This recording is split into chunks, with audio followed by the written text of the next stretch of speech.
Wildcats podcast. I am your host, Mike Luke, joined by the great William Brad Alice. Hello, William Brad Alice. Hello, Michael. All right, we got a lot to get to the show. We're going to talk Arizona, Colorado, obviously. We're going to talk about matchups that could make or break this game. We are going to talk about a ton of different things. But first, Brad, listen, going into this Colorado game, Arizona's 3-3. They just came off getting annihilated by BYU. At the halfway point in the season, what are just your initial thoughts? You know, obviously a little bit disappointed in the overall record and just how they've played, especially on the offensive side of the ball. I think the score of the BYU game, I don't think was actually indicative of this. It was close enough. Arizona's just not able to string enough together. They're inefficient in the red zone or even when they cross the 40. Obviously, to me, it's a scheme thing. They've not put, especially Noah Fafita, in a position to succeed in the offense the way it's designed or the way it's being implemented. That, Brad, are you surprised that absolutely, yeah, that it looks like they inherited a lot of talent on this roster, and it feels like they don't really know what they're doing offensively. Well, you know what I would say is they keep talking about how they kept so much of the terminology, and well, yeah, but they changed the design. Right. The one thing, again, I think Jedd Fisch had a good offense. I don't think it was a great offense. I think he was acceptable to good play caller. Look, I got a little dog hair up on my head. But not exceptional. But one thing they did very well when the offense was successful, and this is what Noah did well, is get the ball out quick. None of that this year. None of that. We're seeing, and again, it's baffling to me that you would be in the shotgun and then take a 7-step drop. That's the whole point of the shotgun, is so you can take a 2 to 3 step drop, boom, get the ball out. Some of it, I think, is the offensive line. Some of it, I think, is Noah not trusting what he's seeing on the offensive line. But some of it sure looks like design. Not everything, but so much of this offense seems to be slow developing plays, both passing and running. When they, again, and I keep talking about this, we all have seen the delayed handoff, where Fafita under center. Fafita should not be under center, by the way, much at all. Correct. And he runs with the ball outstretched to a stationary running back who then accepts the handoff and then moves. They have not run well out of it. Where they have run well is 2 other plays. One, shotgun, handed off right to, and it is a stationary running back, but it's not taking 3 seconds, 2 seconds for the ball to get there. It's immediate. The other one is when the running back is moving towards the line of scrimmage in a traditional handoff that we all grew up with, where the quarterback and running back are both moving to the same spot, and the quarterback jams the ball in the belly. You know what I'm confused about, Brad, in all of this, and then we're going to get to the game here in just a second. I am surprised by the complete lack of outreach in the community. That is something that is an easy part of the job, in my opinion. There has been next to nothing. I mean, Brennan, in all fairness, Brennan said that's not his job. I get it, but there's been no outreach. He essentially has buried the players. They're hidden. They have curtains over the weight rooms. Just a bunch of stuff. The things that Jedd Fisch got about the community, even if he was a phony, the things that he got about, investing in, there has been none of that. And I don't get, Brennan has made his job far more difficult by giving people no reason to really support him through, tough times. He doesn't put himself out there. He doesn't engage, and he buries his players as well. And he's got a bunch of guys on the team that have good stories. That is the part to me that makes absolutely no sense. That is an easy part of the job that he is totally whiffed on, in my opinion. And you have guys already on staff, guys who were brought back from last year who could easily be those guys. Doesn't have to be Brennan. Brandon Sanders for it. And I know Brandon Sanders is doing a lot. I mean, his Twitter game is strong. I know he's doing a ton with outreach to the former players, to local high school coaches, but make him your brand ambassador or whoever. I know Chuck Cecil's doing more behind the scenes stuff. Have him go out every once in a while, or hire someone else. There's plenty of former players in this town who would probably love to, trade in their gigs for working for the university. Even if it's a money thing, I'm pretty much sure you can justify and I don't know what to sell. Let's say the salary is $80,000. How many season tickets do you have to sell to make that up? Or how many advertising, especially now that all that's being done in-house too. Even this, you're Brent Brennan. You don't like tweeting out all this stuff. You got an intern. Have them tweet it out in your name. Do something. I don't know how much Fish was really tweeting. I mean, but it doesn't matter because he at least gave the appearance of being out there. He gave the appearance of being engaged. And like I said, and Brennan's out there. He goes to these games. He goes to the baseball game. He goes places. Remember after when it looked like Noah and T-Mac were coming, he did the little quick 30-second bear down video from the was it the coaches? Yeah, but that's just to keep players on the team. There's been no real. Yeah, but let's keep that up. And again, you don't have to do it. You have, again, I don't know her job is supposed to. They have the young lady who does the interviews with the players and does. Could she take his phone for 30 seconds and go, Coach, I need 30 seconds on. Let's go beat the heck out of the Buffaloes. Boom, you're done. Get him on his way to practice. That to me has been the part where it's just felt very, for lack of a better term, very mid-major. At Arizona, this is a place too that you need to engage. Oddly enough, didn't he engage the fan? Because San Jose, that's a commuter school. I don't know if it was him or someone. They obviously did a good job. He went out and knocked on doors to get the players fed because the school wouldn't do it. Here's been my problem though from day one, where I had red flags almost immediately on this, in that we would get media and he would say, well, I've always run open practices for the fans. I mean, we did that at San Jose State. We do it here. Well, when we would get our email for the media to come there, it always was put at the very bottom. Don't tell anybody what time and what place this is. You're not looking to have fans there at that point. With Jedd Fisch, everybody knew what time it was. You could bring, nobody was hiding anything. So when you put that email out and then you say, don't tell anybody, what are we doing then, man? Like at that point, it makes absolutely no sense to me. It's disingenuous at best. And if you're worried about the product and practice, then just close the practices. Don't have open practices that we don't advertise. It's pretty simple. Or that we don't want anybody to know about. That's where I'm at. But and I don't want to put frankly I don't pay enough attention to it. But I'm wondering how much of this is also a transition from Hickey to the new AD. Because as someone mentioned, when's the Red Blue game? Yeah, I honestly don't know. I know it's coming up. I don't know. There's been no marketing basically of anything. Now again, there's been some very good player marketing by the school if you follow their accounts. Like I said, I don't know her name, but she does a great job interviewing the football players and the coaches when there's signing day. I think the basketball team has done a very good job letting us see some of the new players and things like that. But again, I don't know when the Red Blue game is. All right, Steve Martinez says, does any of this really matters? Winning games matters, yes. But here's the problem, and we see this time and time again. If you don't win games this year, you're then going to go to the media and you're going to want help trying to push interest on the team. It happens every single time in this situation. And I'm sorry, if you come here and you're like after the season, hey, guys, we need to really rally the fan base so that these players have someone to play in front of. You don't have anything to really go by. By the way, Red Blue game was 2 weeks ago. That was fun. But that kind of proves the point, though. And here's the other thing: can I watch it on streaming? Because I don't know. Yes. I know. Again, it's not my job anymore to know. But I honestly do not know. I know it's early next week. That's about all I know. Can I watch it on ESPN Plus? Is the school streaming it? I know the Glendale game got canceled because they didn't advertise it. Yes, exactly. All right, now let's get to the game. Oh, by the way, Jake Fagus says Brennan needs to do more, but I know there's some frustration. Yeah, there's a lot of frustration with the there's been really no marketing at that point. Okay, so anyways, let's get to the game on the field. To me, this is going to come down to one thing. Listen, I think the one thing on this, the one part of the staff that I've been very impressed with has been Duane Akina. He has done I think he's considering injuries and everything. He has done a very, very nice job overall. So I go with that. Colorado, in my opinion, when fully healthy, has the best wide receiver unit in the country.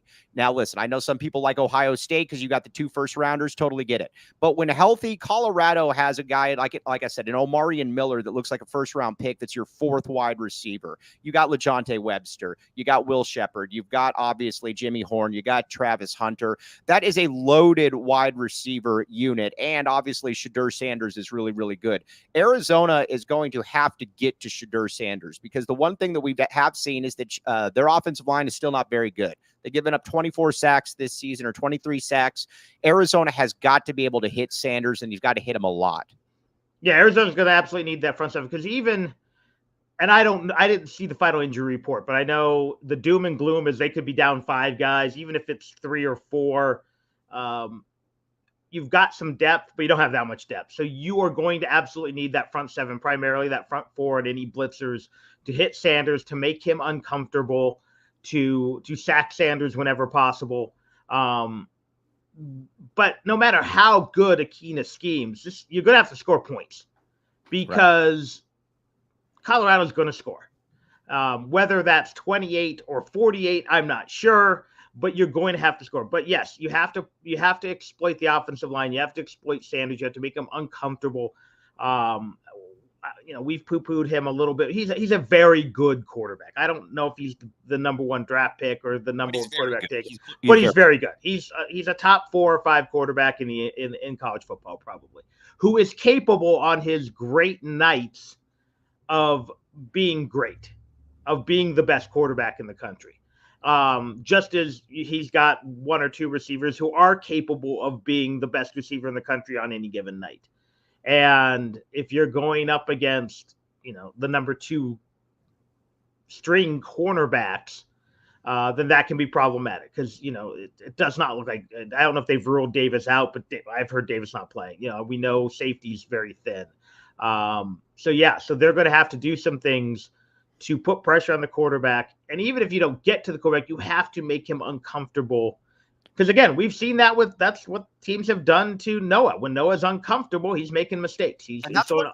That's one thing that Nebraska did very well. I watched that whole game. Nebraska beat him up from start to finish. And what you get a lot of times with teams that talk is when you beat them up early on, a lot of times they will. Now, to their credit, they came back against Kansas State. I get all that, but there's going to be a lot of talking that's going to go on. And I think what's interesting to me about this is Colorado, you look at their schedule, and they beat a bad Baylor team in overtime where Dave Aranda essentially gave that game away. And then you beat UCF. Turns out the UCF stinks. And then obviously you lose to Kansas State. It's going to be an interesting game. It's a game that Arizona can definitely win. What's also fascinating to me about all of this too is that Vegas likes Arizona. If you look at the spread, if you look at the line, they're begging for people to put money on Colorado. What do you put that on there, Brad? I think it's a few things. I think one, Colorado has not been super impressive. They're better than they were last year. Give them credit. They're better. They're finding ways to win some games they couldn't last year. Vegas really has liked Arizona kind of all year. Yeah. I think you're getting a home game in front of the first sellout in a while. I think that's what it is.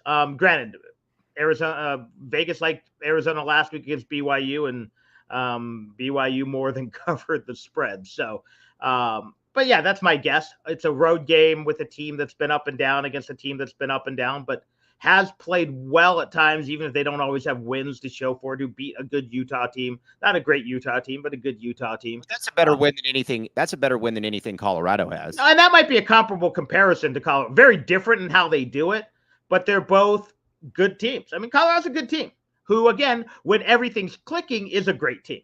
But you're more often than not to have a team that does make uncharacteristic mistakes, whereas typically Utah's not going to make mistakes, although they did against Arizona. Again, they're very different versions, but they're very similar. They're just good, solid football teams. Have you ever seen anything like the Colorado Deion factor? And what I mean by that is that I've watched. Listen, Nebraska's my second team. Everybody knows I've watched Colorado a long time. The fact that Deion Sanders has brought so many people into Colorado that were not fans before Colorado, and the second Deion leaves after the season, they won't be fans again. Is that I've never really seen anything like this in college football, where you have so many people that are claiming to be Colorado fans now, and they became a fan a year and a half ago, and they'll be out right after the season. I've never seen anything quite like that. The closest thing, and it was done in different ways, I think would be the Pete Carroll USC teams. That's fair. But that was because it was LA. It was glitz and glamour from the city, not from Pete Carroll necessarily. Whereas, Deion, Deion's cool. I mean, maybe not to me, the 51-year-old suburban, dad, but Deion's cool. Travis Hunter's cool. My son is all in on Travis Hunter. He thinks he's cool. Wants to go, watches highlights of him. For lack of a better word, the hip hop generation, they like the braggadociousness of Deion Sanders. We like aw shucks coaches, or I do. I like the the Andy Reid types, even the Bill Belichick's on to Cincinnati. I don't want my coaches talking smack typically. But kids love it. They like Deion, Deion showing up with the gold sunglasses and the gold headset. They like the flash. They like, I did like Deion as a player, except he couldn't tackle Joseph. Because I thought I love those Florida State teams. They were fun to watch. But kids like kids like guys who boast, who brag, who talk trash. But you know what's funny about that, though, is that Deion always claims to be this very religious person. And at the end of the day, all of his stuff is there's nothing humble. It's all look at me, look at me, look at me. If my kid goes after and beats somebody up, I'm going to be nowhere to be found. It's just that whole part is just odd to me. I've never quite understood it. I don't want to get into a big debate here, but we have all seen people who wear their faith differently.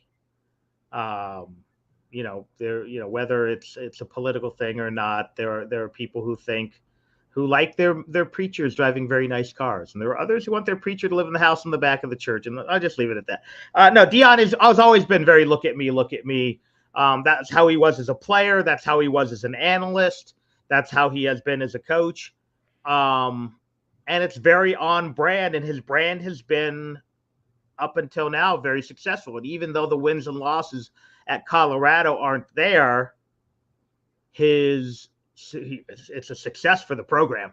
They're selling tickets, they're selling merch, they've got eyes on them. From my understanding, enrollment for students up. It is a success whether they win another football game or not. And I said that from day one when they hired Deion Sanders. Brilliant. If you're Colorado, you've essentially been, whether it's been basketball or football, you've been irrelevant for 20 years. So if you bring in Deion Sanders, obviously you're getting eyeballs there. So, I mean, from that perspective, it was a total win, and it was a chance that you should absolutely take. So, I mean, I get that. I get that aspect of it. So that part to me is always just interesting. Now, when it comes to no, Daryl, I'm right. When it comes to this game, then on the field, let's talk a little bit then about Arizona's offense. They've been able to move the ball better under Matt Atkins. They have to be able to get the ball into the end zone. At the end of the day, that is what they have to do. They're settling way too much for moving the ball, getting the ball to the 4-yard line. And one thing that I do not understand at all, and I'm going to continue to not understand it, is when Noah snaps the ball at the 4, he should not be throwing it at the 17 into the end zone. They've got to stop that. I don't care how it happens. They've got to stop that. No. And again, when Noah was at his best last year, he got the ball out quick. What was the stat? 2.3 seconds or something. I don't know. It was quick.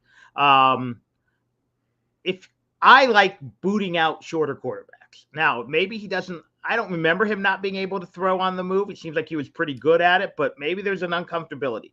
So screen passes, Steve Martinez. I don't mind mixing in some screen passes, but you know what else I want to see?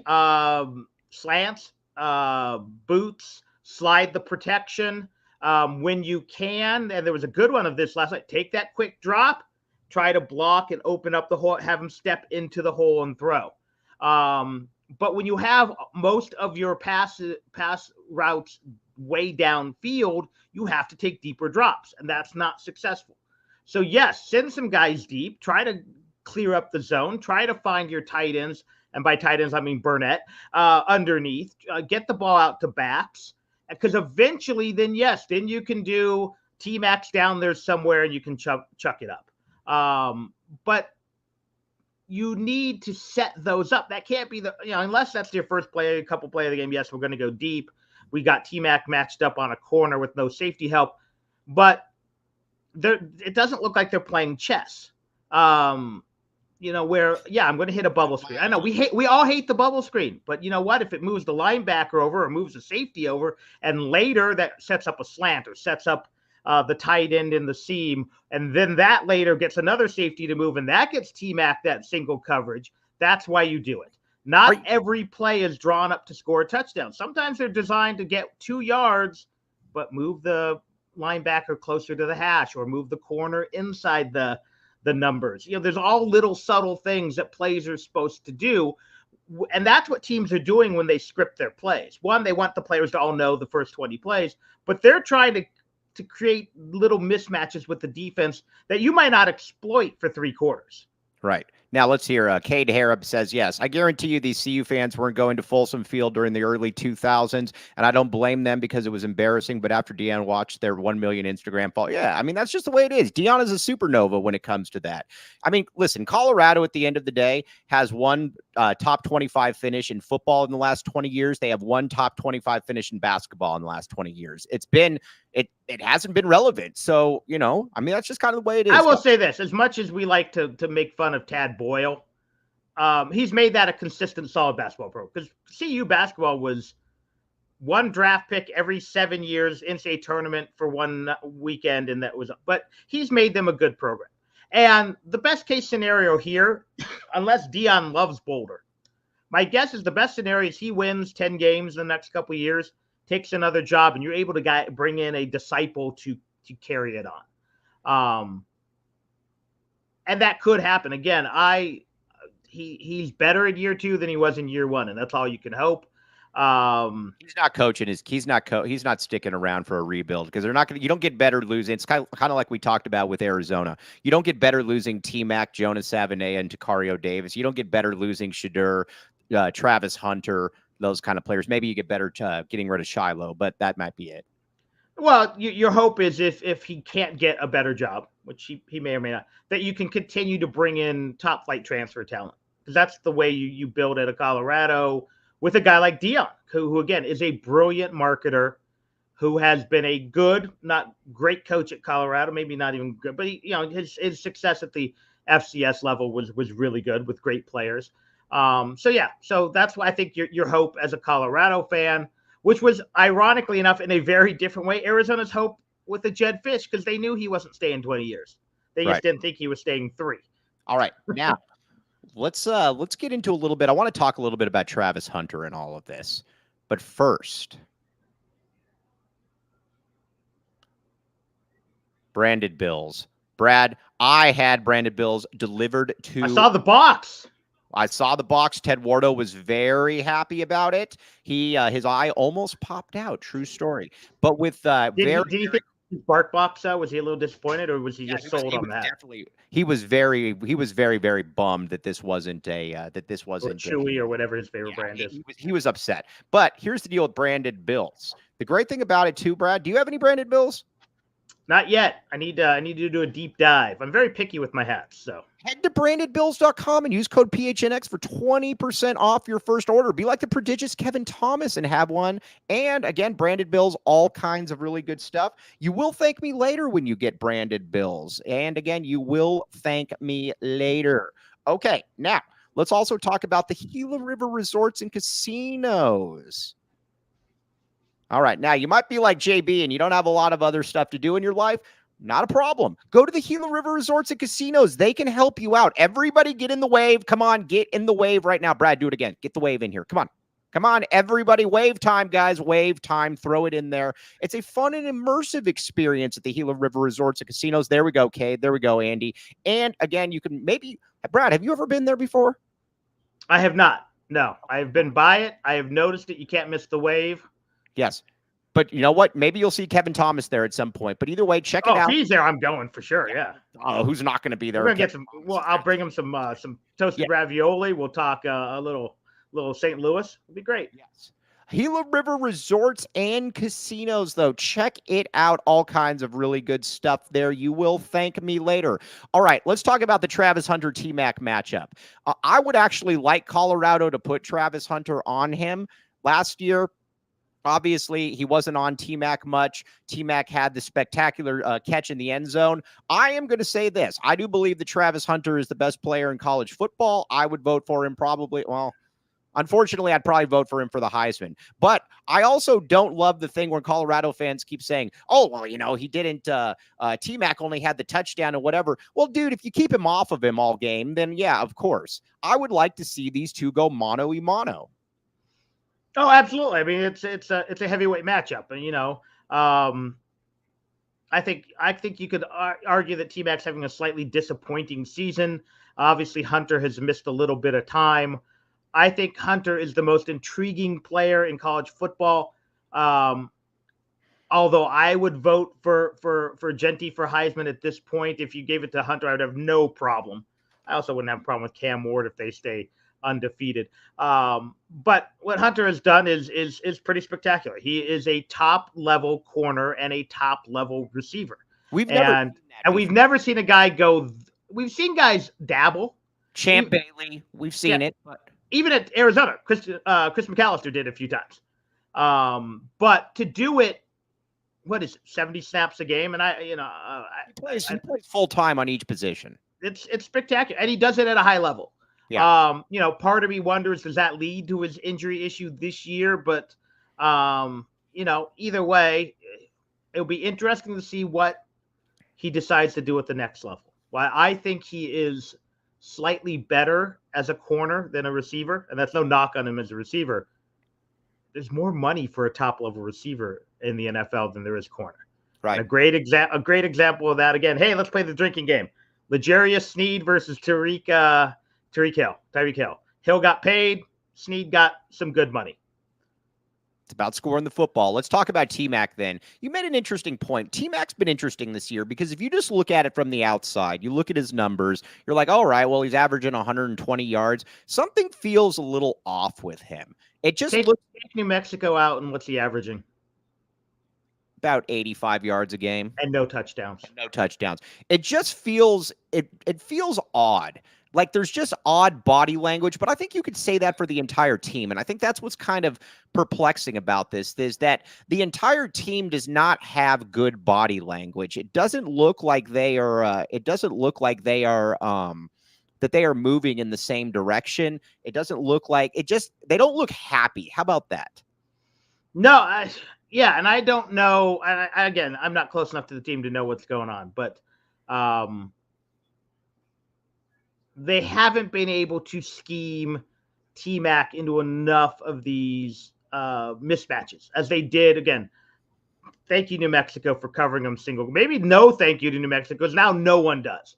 Again, T-Mac is still making big plays. If it's a whataboutism, but what if he doesn't fumble against Texas Tech and they get the win? Or we talk about what a heroic play that was because maybe they throw it to him one more time, they kick the field goal, they get the win. But they got to figure out a way to get him the ball in space.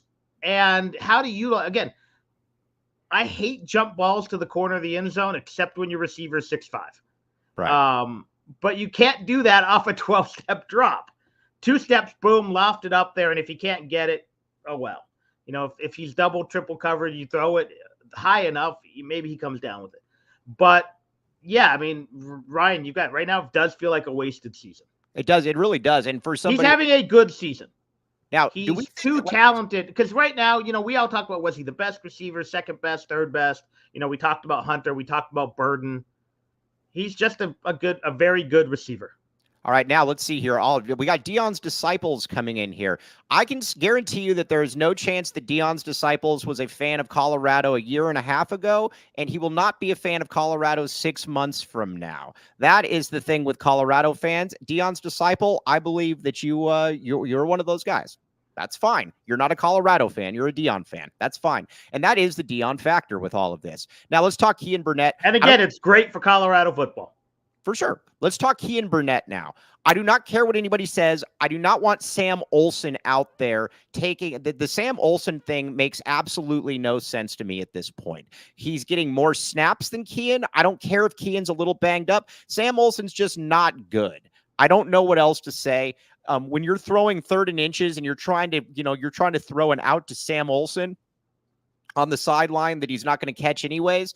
That to me is an issue. And that to me is something that you've got. Keyan Burnett, we've seen it. Keyan Burnett has done more in that one game than Sam Olsen has done in his entire career, and that will continue to be the case. So you've got to put Keyan Burnett out there. Yes, I want to see more Burnett. Frankly, and we saw it a little bit last week, I like Miranda better than I like Olsen. I haven't seen enough from Olsen to make me be like, yeah, that's a guy we need out there. Now, again, is he a good blocker? Yeah, he's a pretty good blocker. Does he know the scheme? Yeah, he knows the scheme. But I think it does seem like this staff is putting a lot of staffs do this. Don't get me wrong, on who knows what as opposed to who can do what. And I'd rather, Burnett miss one block every once in a while, but make 5 catches than Olsen not miss a block and make no catches. It makes no sense to me at all because Burnett, again, the one thing that you can't really quantify here as well is that if Keyan Burnett at least looks the part. He's seen it. He can get vertical. He's got all of the background. He's got all of the pedigree. He's got all of that. You don't get any of that with Sam Olsen. As a matter of fact, teams want Sam Olsen out there. That part does not make any sense to me at all. Now, let me ask you this. Anthony Gimino, what does that guy know? Anthony Gimino said, I asked him about the running game. Where would you put the running game right now? Depends how they're running. Sometimes it's an A- and sometimes it's a C-. Right. And sometimes in the same game. Let me ask you this. What do you think about the personnel? How about that? I think they have, even without, all their running backs, I think that two-headed monster is good enough to propel this offense. Yeah, I would agree with that. I have no problem. Honestly, I have no problem with the running game. As a matter of fact, I like Risano. I think Risano is I think he's very intriguing when you look for next year. I'm also very intrigued by, I think Quali Conley's solid. I have no problem with that.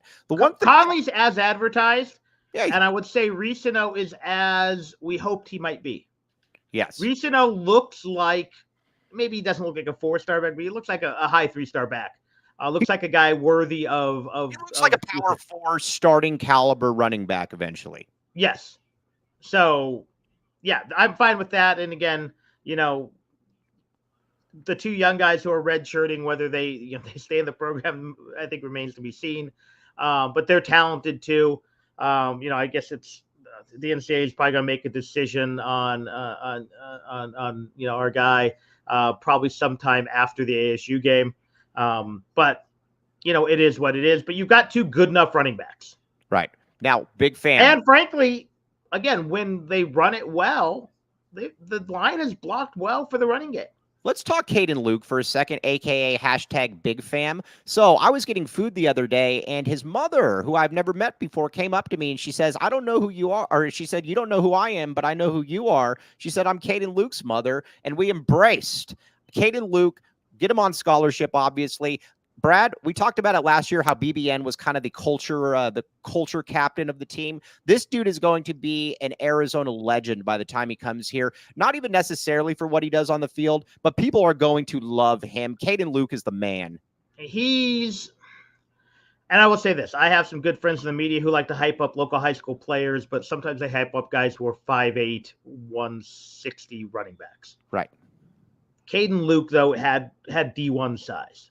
And his only knock on him was he didn't play a position that teams do in D1, so you didn't use a scholarship on him.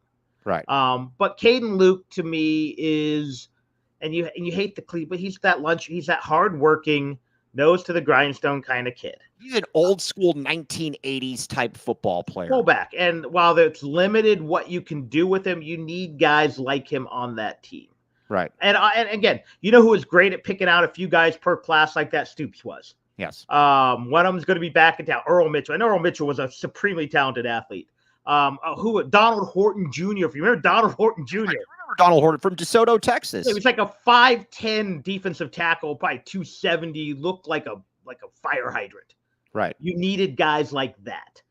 Guys who are maybe not the fastest, maybe not, but are usually the strongest, who get it done in the weight room, who are the first in a meeting.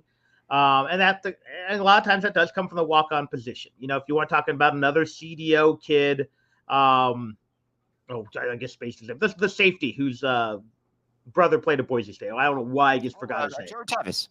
Yeah, Jared Tevis was that type of guy. And sometimes they can be 5-star guys. You can have some, Earl Mitchell was a 4-star guy who had that same mentality. But you need guys like that. And that's what Caden Luke brings to it. The fact that he's also a Tucson kid, technically an Oro Valley kid, but, it's the Tucson region. It makes it an even better story. Yeah, but as far as the offense, though, I need 30-plus points. That's where I'm at in this. You've got to score 30-plus points in this game if you want to win. That's where I'm at. I don't want 21. I don't want, settling for field goals. And honestly, I can't have you punting the ball at midfield when you're down 2 touchdowns midway through the fourth quarter. You've got to be able to go for this. And that's where it is. You've got to be able to go for this. And that's kind of where I'm at. Oh, no. I mean, Colorado's going to score. Yes. As good as Dwayne Akina and the defense has been, they're down too many defensive backs. And frankly, Colorado's got a really good offense, as you noted. 4 really good wide receivers, a really good quarterback who, again, when he's clicking, is a great quarterback. Your best case scenario is probably somewhere like a 27, a 30, force him into a few field goals. You're going to have to score. If you don't score 31, you cannot win. Let's put it that way. Or kicking a field goal at the 1-yard line. No, none of those. Absolutely none of those. No, I mean, you've got to, you're going to have to match points. And again, someone said it half an hour ago, probably. No turnovers, no big plays on special teams the wrong way. You're going to have to win the penalty battle. Again, I don't know what the line ended up. Colorado is a better team right now than Arizona. Are you surprised though? Are you surprised though that Arizona is favored and that line probably is not going to move much? Yes. Right. Yes, I am surprised. I'm a little surprised by that. But you know what else I'm not? To me, I mean, honestly, based upon what I've seen from both teams this year and how Arizona played, Colorado should be a 4.5-point favorite. It feels like about a 4 to 6 point favorite. I think to me, they feel like a 7 to 7.5 on a neutral field. So yeah, 4.5 at home, 5. Yeah. So basically they're saying if it's 3 points, that's basically they're saying that they're about the same. That's what surprises. That does surprise me at this point. It does. There's not much from Arizona to be able to indicate that. Now, I want to talk a little bit more about the defense. But first, before we talk about the defense, though, NUTRL. William Brad Alice, have you ever had a NUTRL? I have not. NUTRL. It is very, very good. It's very tasty. All the kids are trying NUTRL. And again, be like people that like NUTRL. Keep it tasty. Keep it tasty. Enjoy responsibly. 2024 Anheuser-Busch NUTRL flavored vodka and carbonation, St. Louis, Missouri. Okay, now here's the great thing about it. Kevin Thomas, I'm sure, has had NUTRL before. Brad hasn't. So you should really. I was gonna have one at the watch party, but some idiot had to get a concussion. Now, I know you can't have that happen, but you could have had one at that. But again, NUTRL, check it out. Very good stuff. Also, Circle K. Circle K. Now, listen, some of these Colorado fans in here, they're upset, likely because they don't have a Circle K right by the stadium like Arizona does. And do you blame them, William Brad Alice? You need a Circle K within walking distance. I've got one. Everybody should. I've got 2. Everybody should have a Circle K, and if they don't have a Circle K, then that is on them. They need to check this out. Circle K. Okay, now, the great thing about Circle K is that you can join the Inner Circle for free, just like William Brad Alice, by downloading the Circle K app today. Terms and conditions apply at participating locations. Visit CircleK.com for details. And Brad, what is your go-to Circle K again? Ruth Roth and La Choya. Ruth Roth and La Choya. Check that one right out. On the way to, but a lot of times we do the one at Roger and Wetmore. So, oh, by the way, so in your way, and JP66 says Mike rocking an Inner Circle hat while interviewing Trey Townsend was crazy. Yes, exactly. Inner Circle, my friend. Back the K. Gringo Bilby in Park. Yes, Sunnyside in the house. Okay, now. We got to talk defense. Bilby and Park's close enough that on game night you can still smell the carne asada from Sunnyside. Best smelling stadium in town. Right. Oh, Shaz coming in from York, Pennsylvania. Hope you're having some good food there as well. Okay, we got to talk to Tacario Davis here. We're going to keep talking about Tacario Davis. Brad, this is a very interesting situation here. I have never seen. Arizona has had a lot of really, really good cornerbacks. As a matter of fact, I would put Arizona's cornerbacks almost, as far as college, up against most schools. You've got your Chris McAllisters. You got your Darrell Lewises. You got your Antoine Caissons. Tacario Davis is interesting because he's probably, I don't see him being a first-round pick, but that's because he can't catch the ball. I do not I have never seen anything like this. And honestly, it's gone from being kind of a joke to being, this is impacting games. And Brad, I've never seen it. Every single pass, these are easy interceptions too. Like the one against BYU, that could have been a game changer. These are easy. What is going on here? He just can't catch. And that's why he's not a 6'5" receiver or 6'4". No, but Brad, I get it. I get all of that. But still, have you ever seen anything like this here? Yeah. I'm trying to remember who it was. Makovic era, late. There was a guy who dropped a lot. Jolivet? Yeah, maybe it was Jolivet. I couldn't remember if it was Jolivet. I think Malvo hung on to a bunch. But yeah, it might have been Jolivet. But no, this is at this point, it's like I might need a sports psychologist type thing. Because that being said, he could still work his way in the first round because if he can shut guys down, they don't care if you can catch. Doesn't it feel like a little bit of the Chuck Knobloch thing now where you can't throw the ball from second to first and you're that nervous about it? By the way, real quick, Deion's disciples, talk all the trash you want. You don't need to throw personal shots out here. All right. That's, again. Well, what's funny is he thinks like he's going to anger fans by making fun of Brent. Yeah, everybody, dude. No, I don't know that anyone cares.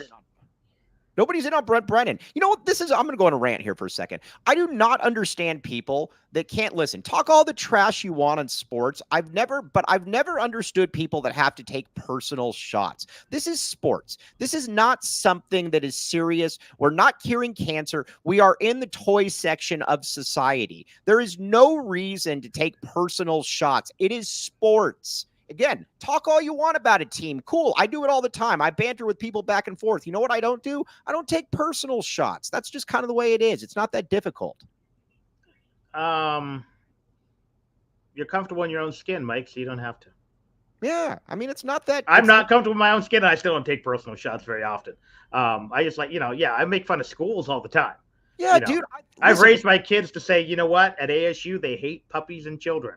Like, at Duke, they hate kittens, but it's all in good fun. But I never say, that Mike Krzyzewski's an ugly looking guy. And no, it's just, if you go on my Twitter, you're going to see me. I'm going to make fun of ASU. I'm going to make fun of Colorado. I'm going to make fun of Washington. But guess what? I'm not attacking you personally. It's a sports thing. I don't get why people have to do this. And it happens all the time. It's like, dude, it's okay. It's sports. Yeah. Whatever. Don't get it. All right. But Tacario Davis, though, those defensive backs, this is going to be a real test for them. Obviously, having Traden Stukes out is also going to be a real issue as well. And I assume Gunner's out too. And I don't know. Is Davis playing? Have we heard? I would know they were leaning towards no. I would assume he plays, but okay. I just don't really. I don't really get it. Yeah, and I'm not a Brent Homer Ron. I think that's irony. Yes, I would certainly assume so. Okay, Cade. I got to give Cade a lot of credit here. It's just sports and life is too short. I've taken personal shots, but it wasn't right. Yeah, again, dude, it's all good. It's no biggie. And when Cade I'll give you this. When Cade sticks to the on-field product, he's usually pretty funny. Dude, Cade is actually very funny. I very much enjoyed the new Cade 2.0. All right, Davis is playing. Yeah, Jake, I've heard the same thing. So that is and that's a benefit for Arizona because again, although Arizona's got some depth at corner, they're going to need them. Because again, Colorado's got receivers. Right. So that's kind of, that's where it at. Now, with the safeties, then it is weird. This is a position, the defensive backs are an interesting spot here because it was a very loaded team going into the year with, obviously you had a lot of corners. Now you still look at it on paper, Genesis Smith, Dalton Johnson, Tacario Davis, Marquise Groves, Killebrew, Emmanuel Carnley. It's actually not. It's not still terrible. I mean, it's not terrible considering everything that they've lost. No, I mean again. It started under Fish. Remember, for a while, Fish was just stockpiling safeties. Right. And it's continued under Brennan. Bringing in 4 guys in this offseason, I want to say, maybe 5. Carnley, Killebrew, Goss, even. the kid from Tennessee, even though I think that was a Fish commit, but he stuck with it. They've stockpiled guys on top of the guys. They lost a few, most notably Price Hawk, but they've just stockpiled guys at that position. And it has been a benefit because, again, they've been hit by the injury bug, and the injury bug kind of like we haven't seen in quite a while with one group. And again, they're going to need them this weekend. And if they can be marginally healthy, that gives Arizona a chance to win. All right, let's talk now a little bit about the keys to the game. We have a very awesome graphic here, keys to the game. Brad, these are Luke's list. Stop the passing attack, pressure Shedeur, converting in the red zone. Boom, I just gave us the key to victory. I don't even know if I'd say stop the passing attack, limit the passing attack. You just can't let them torch you for 450, 500, 380. If you can keep them 270s, again, you want to keep them closer to 30 than to 40. Right. And if you can keep them somewhere in that 27 to 40 or 33, 34 range, you might have a chance. I don't know if Arizona can score that much. Yeah, that's why, again, you're going to have to. But if they get into the 40s, barring a miracle, Arizona's toast, and Arizona's probably toast by 2-3 scores. What happens then if Arizona gets blown out in this game? It gets ugly then. And that's kind of where I was talking about where I think the Brennan miscalculation is because you haven't really given anybody any reason to fully support you. And if you put a bad product out on the field and you've done nothing to engage the community, it's going to get ugly for them. I'll just put it to you like that. Arizona went 1-10, 1-11 under Jedd Fisch the first year and shouldn't have won the Cal game. Correct. They probably should have won the Utah game. We should have won the Cal game. Right. Not many people were calling for his head. Right. And again, they got marginally better as the season went along. Mm-hmm. The next year, they were pretty pedestrian. Right. No one was calling for his head. Well, a few, but, casuals. I know really good fans who are literally looking at, trying to get his contract off of online to see if there's any loopholes in the buy. I've never seen anything like this. Not even Sumlin year one. People are off. But he's made his job more difficult than he needed to be. And that was part of the thing.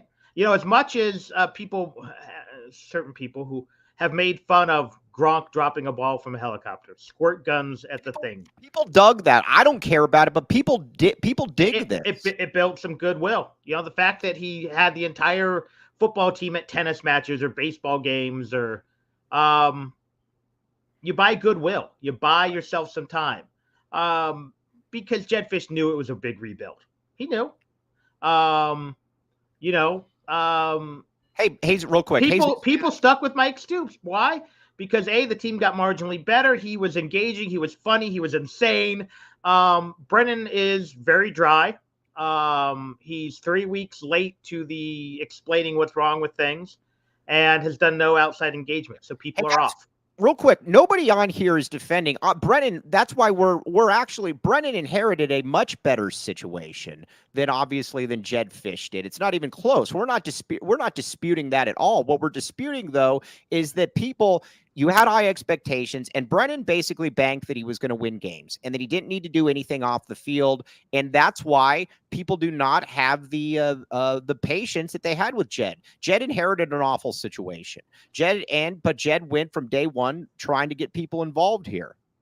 And again, that bottom goodwill. Yes, the situations are completely different, but Jedd is a master marketer, and that helps.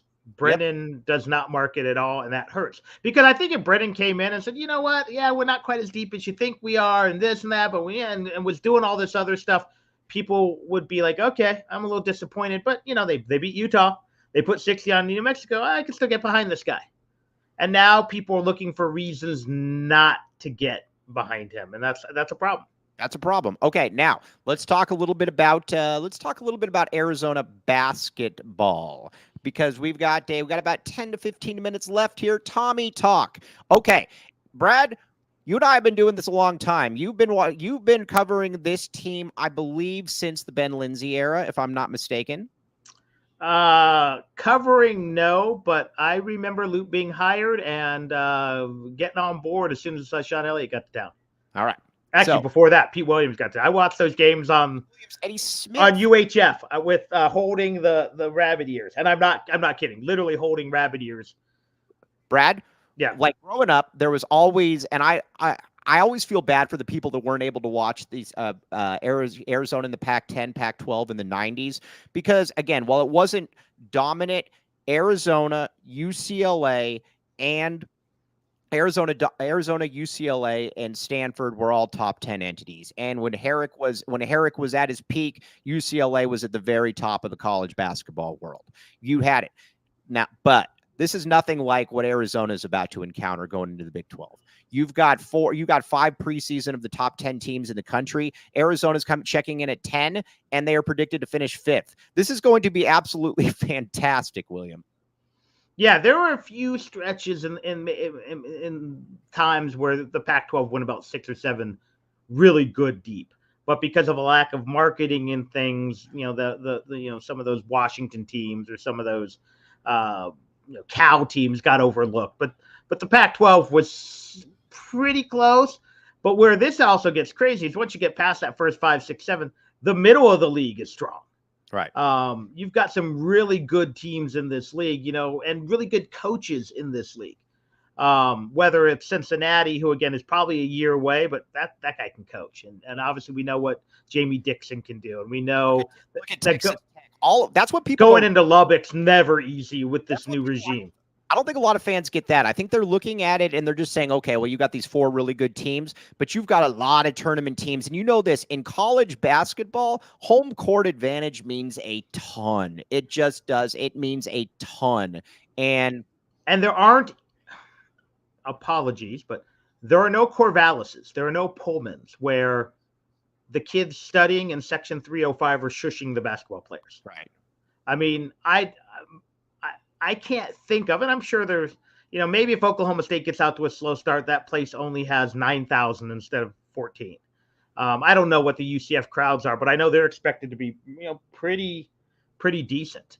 At least, so yeah, you're not going to get many empty buildings where it's hard to get up for a game. And you could credit some places. I'll even give this. ASU, since they added that stupid curtain of distraction, has become a fun place to play. Right. Cal had some great, I don't know if they are now, but man, in the early 2000s, they actually had a student section that rivaled what we heard about Stanford. Right. So you could get, even though the rest of the building was empty, you could get up for those games. And that's something. You cannot have a sleepwalk game in the Big 12 because you could lose to a bad team or a not great team. Let's put it that way. I'm also very, very intrigued though, because one of the things that I put before is that I think one of Tommy's few flaws, I think, is in season player accountability. I think we saw that with Boswell. I mean, we don't need to rehash it, but Boswell was basically allowed to do whatever he wanted, and it showed. Where in the Big 12, if you've got a point guard that's coming into a game hungover or he's not focused or whatever, you're going to get embarrassed. And you can get embarrassed on I think there's going to have to be some self-policing, some self-accountability. And I think that's a good part of all of this, honestly, in Tommy Lloyd's maturation as a coach. One thing that we have to keep in mind that Tommy Lloyd is now in year 4, year 5 of being a head coach. Lute had been coaching at some level as a head coach for 30 years before he got to Arizona. Sean Miller for close to a decade. So yes, Tommy's still learning. And that's one of the drawbacks of Tommy Lloyd. But the on court, the ability to coach, the ability to develop players is obviously, he's still learning how to coach in the tournament, which, even to some extent Lute was still doing, even after a Final Four in '88. Right. So it's always a learning process. Some might argue Sean is still learning how to coach in the tournament. Lloyd's a work in progress, and that was one of the drawbacks. But the good news is he could still be at Arizona for 15, 20 more years. Upside is immense. Exactly. So you take the good with the bad, and the fact that he was a little forgiving of Boswell. You know what? Lute used to let some guys get away with murder too, right? And other guys he held too accountable. Ricky Anderson. Sean Miller did the same thing. Certain guys could get away with chucking up 30-footers. Other guys didn't set the screen exactly perfect, and they didn't see the floor for 20 minutes. Right, exactly. Okay, now let's talk a little bit about the front court, and then we're going to get back to our rooting guide and our predictions. The front court. This is an interesting one. I actually believe that Arizona upgraded at the power forward spot. I like Trey Townsend. I get the Trey Townsend doesn't have the athleticism that Keyshawn did, and he's probably not going to be the defender. But Arizona's also going to be at the point, too, where I think that you need to be able to have guys that can get buckets. And we've seen that come March, that when Arizona struggled, it's because you got guys that are just standing around. Trey Townsend could get buckets. You look at some of those highlights, you look at what he did. I think Arizona upgraded at the power forward spot. I really do. And that's no slight towards Keyshawn Johnson. And if they didn't upgrade, what they did is they traded for a different model who gives you similar. If Kashad was a B+ and Trey Townsend's a B+, well, yeah, he's a B+, but for different reasons. And you give up some athleticism and rebounding for some scoring and some, some clutch buckets. But the other thing is with Arizona's depth, okay, you get into a grinded out game where you need some defense. Okay, go with Krivas and Awaka. Maybe who knows? Maybe if they have a real athletic power forward, maybe throw Carter Bryant on him. I don't know, but you've got enough pieces. But there are going to be nights, and again, I think your projection, what did you say, Trey Townsend about 12 points? Yeah, 12. But 12. There's going to be a night you're going to need 20 from him, and he's going to give you the 20. Right, and that's pretty much all that I think. That's pretty much. Keshad wasn't that guy. Keyshawn and there's nothing wrong with that. Keyshawn just wasn't that guy. Hold on, let's see here. Oh, all right. Now, Joseph, I'm going to disagree with you here. There's a reason he was at Oakland and not an SD. The problem with that is that he put up monster numbers against every good team that he played. He dropped 31 and 13 on a team that went to the Final Four. He put 17 and 11 on Kentucky. He put up 20 and 11 on Illinois. After a while, he's got a very long track record of putting up big-time numbers against big-time teams. That's where I would very much. And he was their number 1, and he's probably Arizona's number 3 or number 4. Right. And I'm excited to see what he can do. I really am. Yeah, and there's a chance this is what's his face from UNC Asheville who put up 13, 14 points against Duke, and yeah, there's a chance. But more often, I think he's going to be a very good complementary scorer because this, at the end of the day, is going to be the Caleb Love show. We know it. But if he can be the number 2 or number 3 scoring option, maybe even number 4 scoring option, Arizona's going to be in good shape offensively. All right, now let's get back to football here before we sign off here because everybody, including the Colorado fans, want our predictions. But first, we have to get our rooting guide in here. The rooting guide. All right. Cincinnati over Arizona State. This one's big. Jeff Sims will be starting. By the way, Brad, I broke the story about Sam Levitt being out. So congratulations. Yeah, there you go. All right, now Jeff Sims will be playing in this game. This is must watch TV. If this happened, I even told Dilly that he will get the coach of the year if he turns Jeff Sims into a good quarterback in this. We will see what happens. Where's that game at too? Cincinnati. Cincinnati's not an easy road trip. Yeah. Nope. Not an easy road trip. Go Bearcats. All right. Bearcats. Yes. Utah. Do I think they'll win? I don't know, but I'm rooting for them. Yeah, absolutely. Utah against TCU. I only added Utah to the rooting guide only because that their fans were fairly insufferable. Utah, TCU. By the way, Brad, that game where they kept throwing out Cam Rising, did you watch any of that? I watched a lot of it. That was medical malpractice. That was malpractice. That was elder abuse. That was awful. That was terrible. And why can he possibly come back for another year? Why? Yeah, he can come back for an 8th year. Why? I don't know. It's stupid. Yet there were guys who couldn't get a 5th year because they played like 3 plays into a quarter. Like, yeah, it's like in Folly Dante or something. He couldn't get this 5th year or whatever, but this guy can get his, whatever. Remember, there was that UCLA kid who played something like 37 snaps or whatever it was, but it was over 1 quarter too many. I don't know. Cam Rising, dude, you've got your doctorate. Just go. Just go. Now. Or come back and whatever. I like Cam, though, but, it's just, it's weird. Texas fans lost highway. I had no problem with them. Also, and obviously Washington is done. Washington is out this week, and then Arizona over Colorado. Now, let's get to our predictions here, William Brett Alice. You, me, and Kev all have predictions. Let's see this. Let's see this. I got 34-31. Kev's got 28-24. Brad, you got 31-30. All pretty much kind of in the same stratosphere. Very interesting. Yeah, and I'll be honest, I have no logical reason for it. Me too. Colorado's better on paper. Colorado's been better on tape. This just feels like one of those games at Arizona Stadium. Right. It's going to be a packed house. Arizona's coming off a poor performance. No one's considering it. And it just feels like one of those weird nights or weird afternoons at Arizona Stadium, like when number 1 Washington came to town, or some of those, a lot of UCLA teams suffered. I can't explain it. Again, if the Colorado fans are mad, they should be, because I have no logical explanation other than gut feeling. Kevin Thomas, the prodigious Kevin Thomas. Hello, Kevin Thomas. Hello. I just wanted to defend my prediction. You know, I've been saying all week here at the office, Mike's not going to like this, but I've been saying all week here at the office that I think that Arizona was going to be killed in this game by Colorado. And then the longer the week went on, the more I thought about it, the more I wanted to back the ed. You know, the vibes have been pretty good. A lot of alumni coming to town. You know, I don't feel like this team's going to be sleepy coming into this game. New helmets. Goodness gracious, thank God we got good new helmets again. Yeah, I don't know. I feel like Arizona's going to win this game. I feel like Arizona has to win this game. I feel like the pride will not let Arizona lose this game. But if we're going to win this game, we have to get the Shadur. And like I said, I think 2 episodes ago, he can't have a game where he has like 90% completion percentage. We got to pressure him, make him make tough decisions, and make it look difficult, because sometimes he makes it look way too easy. The K is backing the A. We very much like that. Okay.